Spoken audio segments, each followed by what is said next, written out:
जय हिंद दोस्तों, स्वागत है आप सभी का एक बार फिर से BK study corner YouTube channel में। चलिए फटाफट स्टार्ट करते हैं आपका अगला प्रैक्टिस सेट। और ये है प्रैक्टिस सेट PYQ 29, ठीक ना। और 12/9/2025 का फर्स्ट शिफ्ट वाला ये पेपर है। तो शुरुआत करते हैं इसकी, है ना। और कॉपी पेन लेकर के बैठ जाइए। देखिएगा पहला क्वेश्चन, आज जितना हो सके उतना कवर करेंगे। तो कह रहा है कि पत्थर कुछ और मुलायम हो गया, इस पंक्ति में कौन सा अलंकार है। तो कहिएगा सर पत्थर, और इधर कहता है मुलायम, जो कि कभी हो नहीं सकता। एक दूसरे से विरोधाभास का प्रकृति यहाँ पर सर है ना उत्पन्न हो रहा है, तो विरोधाभास अलंकार हो जाएगा यहाँ पर। अगला क्वेश्चन देखिए, कहता है प्राची दिशि शशि उगवे सुहावा, और कहता है कि सीम मुखी सरिस देखी सुख पावा, कौन सा अलंकार है। कौन सा शब्द मिल रहा है यहाँ पर, कहिएगा सर सरिस मिल रहा है। तो कौन सा अलंकार यहाँ पर हो जाएगा, कहेंगे सर उपमा अलंकार, है ना। उपमा में ही सा से ऐसी सरिस शब्द आता है, लेकिन उपमा अलंकार से भी ज़्यादा प्राथमिकता आपको देना है यहाँ पर स्मरण अलंकार को, ठीक है ना। यदि स्मरण ऑप्शन में नहीं रहता तब आप उपमा आराम से लगा सकते थे इस शब्द के कारण, लेकिन यहाँ पर अभी आपको लगाना है स्मरण अलंकार। ये चीज़ें ध्यान रखिएगा। अगला क्वेश्चन देखिए, कहता है फूले कांस सकल मही छाई जनु बरसा ऋतु प्रकट बुढ़ाई, कौन सा अलंकार है। तो बता चुके आप सभी को, कहिएगा सर यहाँ पर हो जाएगा उत्प्रेक्षा अलंकार। क्यों, क्योंकि यहाँ पर शब्द मिल रहा है हम लोग को जनु। अगला क्वेश्चन देखिएगा, कहता है कि सोनार गहने बनाता है, प्रयोग के आधार पर वाक्य का भेद बताइए। सोनार गहने बनाता है, कौन गहने बनाता है, कहेंगे सर सोनार। किसकी प्रधानता दिखाई दे रही है, कहेंगे सर कर्ता का, इसलिए हो जाएगा कर्तृवाच्य। अगला क्वेश्चन देखिएगा, इसको थोड़ा सा हम लोग बड़ा कर लेते हैं। देखिएगा, कहता है कि गाँव में एक और कुआं था जिसके चारों ओर कियारियाँ थी, ठीक है। वाक्य को संयुक्त वाक्य में रूपांतरण करिए। संयुक्त वाक्य किस प्रकार से होगा, बीच में और शब्द आपको मिलेगा। तो गांव में कुआं था जिसके चारों ओर किसी ने सुंदर कियारियाँ बना दी थी, नहीं। ऐसा कुआं था जिसके चारों ओर कियारियाँ थी, नहीं। ऐसा कुआं गांव में एक ऐसा कुआं भी था जिसके चारों ओर कियारियाँ बनाई गई थी, कहेंगे नहीं। गांव में एक कुआं था और उसके चारों ओर कियारियाँ बनाई गई थी। बिल्कुल डी हो जाएगा आपका सही जवाब, है ना जी। क्या होगा, कहेंगे सर 5 का डी बिल्कुल सही है। अगला क्वेश्चन देखिए क्या कहता है, कहता है उषा सुनहरे तीर बरसाती जय लक्ष्मी सी उदित हुई, कौन सा अलंकार है। कहेगा सर यहाँ पर हो जाएगा मानवीकरण अलंकार। मानवीकरण अलंकार, देखिए यहाँ पर मानवीकरण अलंकार नहीं होता तब आप देखिए सा से सी के कारण उपमा अलंकार फिर लगा सकते थे, लेकिन यहाँ पर होगा मानवीकरण अलंकार, ठीक है ना। ये जो अलग वाला चीज़ है वो जो बता रहे हैं आपको ध्यान रखना है। वो जहाँ बिना कारण के कार्य होना पाए जाए वहाँ पर कौन सा अलंकार होता है। तो करेक्ट आंसर हो जाएगा ऑप्शन सी, कहेंगे सर उसको बोलते हैं हम लोग विभावना अलंकार जी, है ना। अगला क्वेश्चन देखिए, अगला क्वेश्चन कहता है शब्द अलंकार के प्रमुख कितने भेद हैं। तो कहिएगा सर टोटली 3 भेद हैं शब्द अलंकार के। कौन कौन सा, शब्द अलंकार कह रहा है अनुप्रास, यमक और श्लेष, शब्द अलंकार के टोटली 3 भेद। अगला क्वेश्चन देखिए, यहाँ पर कह रहा है कि निम्नलिखित में से कौन सा युग्म सही है उपसर्ग एवं शब्द के आधार पर, माने किसका शब्द और उसका उपसर्ग यहाँ पर सही मेल है। तो करेक्ट आंसर ऑप्शन बी हो जाएगा, अपमान में अपह उपसर्ग लगा हुआ है, यह बिल्कुल सत्य है, बाकी सब गलत है। तो करेक्ट आंसर बी होगा। अगला क्वेश्चन देखिए, कहता है पेट में चूहे कूदना मुहावरे का क्या अर्थ होता है। तो कहेंगे सर जोर की भूख लग जाना, उसी को ना कहते हैं जी कि पेट में चूहा कूदना, सी करेक्ट आंसर होगा। अगला क्वेश्चन देखिए, कहता है आचार्य दंडी ने कितने काव्य गुणों को स्वीकार किया। बिल्कुल करेक्ट आंसर होगा सी, कहेंगे सर 10 काव्य गुणों को। अगला क्वेश्चन कहता है चौपाई छंद के प्रत्येक चरण में कितनी मात्राएं होती है। बी हो जाएगा आपका करेक्ट आंसर, 13 मात्राएं होती हैं, ध्यान रखना है। यह है गद्यांश। तो पहले पढ़ते हैं क्वेश्चन। सुमार्ग का अर्थ पूछ रहा है, तो बता चुके हैं इसका मतलब क्या होता है। सुमार्ग मतलब होता है सही रास्ता। करेक्ट आंसर क्या होगा, कहेंगे सर ए बिल्कुल सही है। हालांकि सुमार्ग जो है ये गद्यांश में मिलेगा, ये आपको शब्द है ना जी, सबको सुमार्ग पर लाने को इस प्रकार से मिलता है। अगला क्वेश्चन देखिए, कहता है दिए गए विकल्पों में कौन व्यंजना शक्ति के प्रकार हैं। करेक्ट आंसर बी हो जाएगा, कहेंगे सर आर्थी व्यंजना, जो कि व्यंजना शक्ति के ही प्रकार हैं। अगला क्वेश्चन, जिस समास में प्रधान पद उत्तर होता है उसे कौन सा समास कहते हैं। यहाँ पर देखिए उत्तर पद प्रधान नहीं समझिएगा, ये कह रहा है कि कौन सा समास है जिसमें प्रधान पद उत्तर होता है। उत्तर माने होता है संख्या, उत्तर माने क्या होता है संख्या। तो आप आराम से बता दीजिएगा, कहिएगा सर द्विगु में ऐसा होता है ना जी। तो करेक्ट आंसर ऑप्शन सी होगा, ध्यान रखिएगा, तत्पुरुष नहीं लगा देना है। अगला क्वेश्चन कहता है सिंधु सेज पर धरा वधु अब तनिक संकुचित बैठी सी, इनमें कौन सा अलंकार है, कौन सा शब्द शक्ति है। तो करेक्ट आंसर क्या होगा, डी हो जाएगा। कहेंगे सर व्यंजना शब्द शक्ति है यहाँ पर। अगला क्वेश्चन देखिएगा, कहता है एबिलिटी प्रोफाइल के लिए सही हिंदी परिभाषिक शब्द बताइए। करेक्ट आंसर ऑप्शन ए होगा, योग्यता आरेख उसको बोलेंगे। अगला क्वेश्चन, जल प्रदूषण में कौन सा समास है। जल प्रदूषण कहेंगे सर तत्पुरुष समास हो जाएगा। जल प्रदूषण, वायु प्रदूषण, है ना जी, ध्वनि प्रदूषण, प्रदूषण पद यहाँ पर प्रधान हो जा रहा है। उत्तर पद जिसमें प्रधान होता है उसको बोलते हैं तत्पुरुष समास। अगला क्वेश्चन कहता है चंचल में चौम्यांशु और चन वर्ण में कौन सी मात्रा होगी।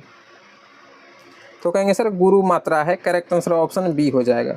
सूर्योदय शब्द का संधि विच्छेद पूछ रहा है, तो सूर्य जोड़ उदय कहाँ पर है। कहेंगे सर ऑप्शन ए में दे रखा है, सूर्य जोड़ उदय, यही हो जाएगा सूर्योदय का संधि विच्छेद। अगला क्वेश्चन कहता है इनमें कौन सा वाक्य अशुद्ध है, बताइए कौन सा वाक्य अशुद्ध है। तो करेक्ट आंसर होगा बी, प्रातः काल के समय घूमना चाहिए, ये कहना गलत है। प्रातः काल घूमना चाहिए, के समय शब्द यहाँ पर नहीं लगेगा, प्रातः काल घूमना चाहिए, क्योंकि प्रातः काल का मतलब ये होता है मॉर्निंग का समय। तो बी आपका आंसर हो जाएगा, ध्यान रखना है। अगला क्वेश्चन देखिए, कहता है निम्न में कौन सा वाक्य भाववाची का है। भाववाची वाला वाक्य ढूंढिए। बिल्कुल कहिएगा सर ए हो जाएगा, राम से चला नहीं जाता, यही है भाववाची। अगला क्वेश्चन देखिए, यशोदा और कृष्ण के चरित्र में कौन सी रस की प्रधानता होती है। यशोदा और कृष्ण कहिएगा सर यहाँ पर हो जाएगा वात्सल्य रस, है ना जी, माँ बेटे का प्यार है तो वात्सल्य रस होगा। अगला क्वेश्चन देखिए, कहता है शब्दों के सार्थक मेल को क्या कहिएगा। शब्दों के सार्थक मेल को क्या बोलते हैं, तो वाक्य बोलते हैं। करेक्ट आंसर डी होगा। अगला क्वेश्चन कहता है किस वाक्य में समस्त पद सामासिक पद का प्रयोग हुआ है। तो इसका करेक्ट आंसर क्या हो जाएगा, कहेंगे सर बिल्कुल ए यहाँ पर सही है। प्रयोगशाला में छात्र प्रयोग कर रहे हैं, है ना जी, तो आंसर कौन सा होगा, ए। साइंस का स्टार्ट करते हैं, देखिएगा फटाफट से। कहता है अपशिष्ट पदार्थों को खाद्य में परिवर्तित करने की प्रक्रिया क्या कहलाती है। क्या कहलाएगी, कहेंगे सर उसको बोलेंगे खाद बनाना। मानव आँख में किस प्रकार का लेंस पाया जाता है। करेक्ट आंसर ए हो जाएगा, कहेंगे सर उत्तल लेंस पाया जाता है मानव आँख में। अगला क्वेश्चन देखिए, कहता है रक्त के पीएच स्तर में कमी से क्या होगा। रक्त में यदि पीएच स्तर की कमी यानी पीएच मान कम हो जाए तो क्या होगा। तो करेक्ट आंसर ऑप्शन डी हो जाएगा, कहेंगे सर हीमोग्लोबिन में ऑक्सीजन के प्रति आकर्षण क्षमता कम हो जाती है। तो करेक्ट आंसर ऑप्शन डी हो जाएगा। अगला क्वेश्चन देखिए, कहता है अंतः प्रजाति संकरण निम्न में से किसके बीच का संकरण है। तो सी होगा इसका आंसर, बताए हैं एक बार और। कहेंगे सर समान जीन वाली विभिन्न प्रजातियों के बीच के संकरण को अंतः प्रजाति संकरण के नाम से जानते हैं। सी आंसर हो जाएगा। फल निम्न में से किससे बनता है। तो इसका करेक्ट आंसर हो जाएगा ऑप्शन सी, कहेंगे सर अंडाशय वाले भाग से बनता है फल का निर्माण, है ना जी, फल का निर्माण होता है। अगला क्वेश्चन कहता है पौधों में जल अवशोषण के संबंध में निम्नलिखित में से कौन सा कथन सत्य है। देखिए याद रखिएगा, आंसर बी हो जाएगा, परासरण के कारण जल जड़ों में प्रवेश करता है, यह कथन बिल्कुल सत्य है। अगला क्वेश्चन पे आ जाइए, देखिए यहाँ पर क्या कह रहा है। देखिएगा यहाँ पर भी जो क्वेश्चन है वो रिपीट हो चुका है, तो इसका आंसर भी बी ही हो जाएगा। मतलब ये प्रिंटिंग की वजह से हुआ ऐसा, मतलब क्षेत्र में भी उसी प्रकार से था और यहाँ पर भी उसी प्रकार से है, ठीक ना। तो ये ध्यान रखिएगा, यहाँ पर प्रिंटिंग मिस्टेक हुआ है, तो आंसर सेम हो जाएगा आपका। अगला क्वेश्चन देखिएगा, यहाँ पर कह रहा है अंग तंत्र स्तर का संगठन इनमें से किस में नहीं पाया जाता है। तो करेक्ट आंसर डी हो जाएगा, कहेंगे सर प्लेंटीहेल्मिन्थीज में नहीं पाया जाता है, प्लेंटीहेल्मिन्थीज। अगला क्वेश्चन देखिए, on the origin of species के पुस्तक के लेखक कौन है। On the origin of species इस पुस्तक के लेखक कौन है। करेक्ट आंसर ऑप्शन ए हो जाएगा, कहेंगे सर डार्विन, चार्ल्स डार्विन। अगला क्वेश्चन समझिए, कहता है डैश को बीज गणितीय रूप से जोड़ा जा सकता है। तो करेक्ट आंसर ऑप्शन सी हो जाएगा, कहेंगे सर दूरियों को हम जोड़ सकते हैं। अगला क्वेश्चन, क्रिया और प्रतिक्रिया क्या होती है बताइए। हमेशा विपरीत दिशाओं में कार्य करती है, परिमाण में बराबर होती है, या हमेशा युग्म में मौजूद होता है, या सभी कथन सत्य है। तो कहिएगा सर सभी कथन सत्य है ना जी। करेक्ट आंसर ऑप्शन डी होगा। नेक्स्ट क्वेश्चन समझिए, कहता है किसी वस्तु पर आवेश है या नहीं है यह जांचने के लिए कौन सा उपकरण जो है प्रयुक्त में लिया जाता है। करेक्ट आंसर क्या होगा, बिल्कुल कहिएगा सर बी सही है। इसके लिए हम इलेक्ट्रोस्कोप का यूज करेंगे। अगला क्वेश्चन देखिए, निम्नलिखित में से कौन जीवाणु रोगों का समूह है, यानी जीवाणु से होने वाला रोग कौन कौन सा है। तो करेक्ट आंसर ऑप्शन सी हो जाएगा। कहेंगे सर प्लेग हो, कुष्ठ रोग हो या डिफ्थीरिया हो, ये सब जीवाणु के कारण ही होता है। तो करेक्ट आंसर ऑप्शन सी हो जाएगा, ऑप्शन सी हो जाएगा, बिल्कुल सही जवाब, ध्यान रखना है। अगला क्वेश्चन पर आइए, कहते हैं निम्नलिखित में से कौन सा कथन किसी आवर्त के तत्वों के गुणों के बाएं से दाएं दाने पर होने वाले परिवर्तन के बारे में सही नहीं है। तो इसका आंसर डी होगा। कहेंगे सर परमाणु अपने इलेक्ट्रॉन अधिक आसानी से खो देते हैं, ये नहीं होता है। तो डी आंसर हो जाएगा। कह रहा था कि इसके बारे में सही नहीं है, तो इसके बारे में यानी परिवर्तनों के बारे में कौन सा सही नहीं है, तो डी वाला आंसर हो जाएगा आपका। अगले क्वेश्चन पर आइए, यहाँ पर देखिए कहते हैं निम्नलिखित में से किस घटना के माध्यम से प्रकाश हमारी रेटिना पर केंद्रित होता है। तो इसका राइट आंसर होगा ऑप्शन बी। कहेंगे सर अपवर्तन के कारण होता है। अगला क्वेश्चन न्यूमेरिकल का है, देख लीजिए। कहता है यदि 220 वोल्ट एक बल्ब से 2 एम्पीयर की धारा प्रवाहित होती है तो तंतु का प्रतिरोध कितना हो जाएगा। प्रतिरोध पूछ रहा है। V बराबर क्या होता है, ओम के नियम से कहिएगा सर I इंटू आर होता है। R बराबर फॉर्मूला यहाँ पर लगाना है, क्या हो जाएगा, कहेंगे सर V बटे I हो जाएगा। V यानी विभवांतर का मान दे रखा है 220 वोल्ट, यहाँ पर लगाइए 220, और नीचे है कितना I एम्पियर की धारा, यानी आपका धारा कितना दे रखा है 2 एम्पियर, तो यहाँ पर 2 एम्पियर लगा देना है। 2 से इसको काटेंगे 110 निकल जाएगा। किस चीज़ में निकलेगा, ओम में निकलेगा, चूँकि प्रतिरोध निकाल रहे हैं। तो आंसर कौन सा हो जाएगा, 110 ओम। करेक्ट आंसर ऑप्शन बी होगा। अगला क्वेश्चन कहता है प्लास्टर ऑफ पेरिस का रासायनिक फार्मूला क्या हो जाएगा। प्लास्टर ऑफ पेरिस जिसमें हाफ H2O लगा हो, calcium sulphate into half H2, ये हुए प्लास्टर ऑफ पेरिस का।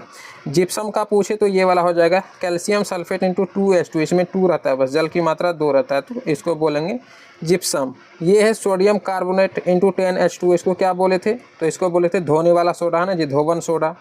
ठीक है, बेसिकली इसका आंसर इसका उत्तर जो है यही होगा, यानी फार्मूला सोडियम कार्बोनेट, लेकिन 10H2O इसका पूरी तरह से शुद्धिकरण के रूप में लिखा जाता है। अगला क्वेश्चन देखिए, कहता है ऊष्मीय ऊर्जा 1 केल्विन जल के तापमान के बराबर होता है, 100 डिग्री के बराबर होता है, 100 डिग्री सेंटीग्रेड की, या किसी वस्तु द्वारा अवशोषित वाष्पीकरण की गुप्त ऊष्मा के बराबर होता है, या इनमें से कोई नहीं। तो ध्यान रखिएगा, इसका करेक्ट आंसर ऑप्शन डी हो जाएगा, इनमें से कोई नहीं, इनमें से कोई नहीं। ऊष्मीय ऊर्जा का जो मान होता है वह तापमान के समानुपाती होता है, लेकिन हम ये नहीं कहेंगे कि 1 केल्विन जल के तापमान के बराबर होगा या 100 डिग्री सेंटीग्रेड के बराबर होगा, समझ गए। तो करेक्ट आंसर ऑप्शन डी हो जाएगा। अगला क्वेश्चन देखिए, कहता है कि फूल गोभी में पौधे के कौन सा भाग प्रयोग किया जाता है। फूल गोभी में पौधे का कौन सा भाग जो कि हम लोग खाते हैं, कहने का मतलब ये है। तो करेक्ट आंसर ऑप्शन डी हो जाएगा। फूल गोभी में हम लोग सर फूल ही खाते हैं, है ना जी, तो करेक्ट आंसर डी होगा। अगला क्वेश्चन देखिए, अच्छा ये वाला आप सभी को बता दिए। 900 kg प्रति मीटर क्यूब घनत्व वाला एक ठोस तेल में तैरता है। तेल 1000 kg प्रति मीटर क्यूब घनत्व वाले पानी पर तैरता है। तेल का घनत्व प्रति केजी, है ना, केजी प्रति मीटर क्यूब में कितना हो सकता है। तो आप सभी को बताए थे, बस सिंपल क्या करना है, ये वाला और ये वाला दोनों जोड़ देना है और 2 से भाग दे देना है। दोनों को जोड़ेंगे तो क्या हो जाएगा, कहेंगे सर 1900 हो जाएगा, और 2 से जब इसमें भाग देंगे तो कितना निकल जाएगा, कहेंगे सर 9 दूना 18, और इधर हो जाएगा सर 5 और 0, 950 निकल जाएगा। करेक्ट आंसर क्या हो जाएगा, कहेंगे सर ऑप्शन ए बिल्कुल सही हो जाएगा, 950 kg प्रति मीटर क्यूब बोल सकते हैं। चलिए अगला क्वेश्चन यहाँ से जीके जी इसको स्टार्ट करते हैं। कह रहा है कि निम्नलिखित में से कौन सा जीव केवल भारत में ही पाया जाता है। ऑप्शन बी हो जाएगा, कहेंगे सर गंगा डॉल्फिन, जो कि केवल भारत में पाया जाता है। अगला क्वेश्चन कहता है प्रथम विश्व युद्ध की शुरुआत में बोस्निया हार्जेगोविना किसका हिस्सा हुआ करता था। तो करेक्ट आंसर हो जाएगा ऑप्शन ए, ध्यान रखना है, ऑस्ट्रिया हंगरी का हिस्सा हुआ करता था। नेक्स्ट क्वेश्चन पर आइए, कहता है बिरसा मुंडा ने ईसाई मिशनरियों पर कब हमला किया था। करेक्ट आंसर ऑप्शन बी हो जाएगा, कहेंगे सर 25 दिसंबर 1899 को। अगला क्वेश्चन कहता है वास्को डी गामा को भारत पहुंचने का मार्ग किसने बताया था। ए हो जाएगा करेक्ट आंसर, अब्दुल माजिद ने बताया था, अब्दुल माजिद। अगला क्वेश्चन समझिए, कहता है उत्तर पूर्वी भारत के आदिवासी क्षेत्रों के बड़े हिस्से में वनों की कटाई निम्न में से किसके कारण हुई है। ए हो जाएगा करेक्ट आंसर, झूम की खेती के कारण हुई है। अगले क्वेश्चन पर आइए, कहता है कि भारतीय राष्ट्रीय कांग्रेस की स्थापना वर्ष कब हुई और इसके संस्थापक कौन थे, ये दोनों आपको बताना है। करेक्ट आंसर ऑप्शन सी हो जाएगा 1885 में A.O. ह्यूम के द्वारा। ठीक है, भारतीय राष्ट्रीय कांग्रेस की स्थापना ध्यान रखना 1885 में और A.O. ह्यूम के द्वारा होता है। अगला क्वेश्चन देखिएगा, कहता है निम्नलिखित में से कौन सी यूरोपीय प्रबंध एजेंसी थी, बताना है। तो करेक्ट आंसर ऑप्शन बी हो जाएगा एंड्रयू यूल, ध्यान रखना है। भारत में राज्यसभा सदस्यों का कार्यकाल कितना होता है? 6 वर्ष का होता है। करेक्ट आंसर डी होगा। अगला क्वेश्चन देखिए, रेड डाटा बुक का रिकॉर्ड है, किस चीज़ का रिकॉर्ड उसमें रखा जाता है? तो कहेंगे सर लुप्त प्राय प्रजातियां जो कि लुप्त हो रही है उसका रिकॉर्ड रखा जाता है। कथन निष्कर्ष वाला है, क्या कहता है कि शाहजहां के शासनकाल में ही मुगल वास्तुकला के विभिन्न तत्वों को एक भव्य सामंजस्यपूर्ण संयोजन में समाहित किया गया था। कारण कहता है कि उनके शासनकाल में विशेषकर आगरा और दिल्ली में बड़े पैमाने पर कार्य हुआ था। तो इसका करेक्ट आंसर क्या हो जाएगा बताइए? कहेंगे सर डी बिल्कुल सही जवाब हो जाए। ए और आर दोनों सत्य है और आर जो है ये ए की व्याख्या करता है, तो डी आपका बिल्कुल सही जवाब होगा। अगले क्वेश्चन पर आइए, देखिए यहाँ पर क्या कह रहा है। कहता है सौर ऊर्जा के बारे में निम्नलिखित में से कौन सा कथन सही है? सही पूछ रहा है, बताइए कौन सा कथन सही है? तो बिल्कुल सी वाला हो जाएगा। ठीक है ना, सौर ऊर्जा के बारे में सी वाला कथन बिल्कुल सही है। पवन ऊर्जा सौर ऊर्जा का अप्रत्यक्ष रूप नहीं है, ये कथन सही है। तो सी हो जाएगा आपका करेक्ट आंसर। अगला क्वेश्चन, भारत में आरक्षित निर्वाचन क्षेत्रों की अवधारणा किस पर आधारित है? जाति पर आधारित है। सी हो जाएगा आपका करेक्ट आंसर। अगला क्वेश्चन देखिए, लोकसभा में बहुमत दल का नेता कौन होता है? बी हो जाएगा करेक्ट आंसर, कहेंगे सर प्रधानमंत्री होता है। अगला क्वेश्चन कहता है वह भूमि जो 5 से अधिक कृषि वर्षों के लिए बिना खेती के ही छोड़ दी जाती है किसके रूप में जानी जाती है? कहेंगे सर कृषि योग्य बंजर भूमि के नाम से जाना जाता है। अगला क्वेश्चन देखिए, कहता है भारत में कृषि के लिए भूमिगत जल का कितना प्रतिशत उपयोग होता है? करेक्ट आंसर डी होगा 0.92, ध्यान रखना है। अगला क्वेश्चन देखिए, भारतीय लोकतंत्र को किसकी प्रयोगशाला कहा जाता है? सी हो जाएगा करेक्ट आंसर, अधिकार का प्रयोगशाला कहा जाता है। क्या बात है, लेकिन सारा अधिकार छीना जा रहा है ना जी। बिहार में सर्वप्रथम नगर निगम की स्थापना कहाँ की गई थी? बी हो जाएगा करेक्ट आंसर, कहेंगे सर पटना में। अगला क्वेश्चन, 18वीं सदी में किसके नेतृत्व में बंगाल धीरे धीरे मुगल नियंत्रण से अलग हो गया? करेक्ट आंसर क्या होगा? कहेंगे सर ऑप्शन ए बिल्कुल सही है, मुर्शिद कुली खान। ए बिल्कुल सही जवाब। अगला क्वेश्चन देखिएगा, कहता है कि सामाजिक न्याय के संदर्भ में सकारात्मक कार्रवाई शब्द का क्या अर्थ है? करेक्ट आंसर सी हो जाएगा। इसका अर्थ है कि वंचित समूहों के उत्थान के लिए विशिष्ट उपाय करना। G77 की स्थापना कब की गई थी बताइएगा? G77 की स्थापना कब की गई थी? तो करेक्ट आंसर ऑप्शन ए हो जाएगा, ध्यान रखना 1964 ईस्वी में होती है। तो करेक्ट आंसर ऑप्शन ए हो जाएगा। और मिलते हैं फटाफट अब अगली क्लास में।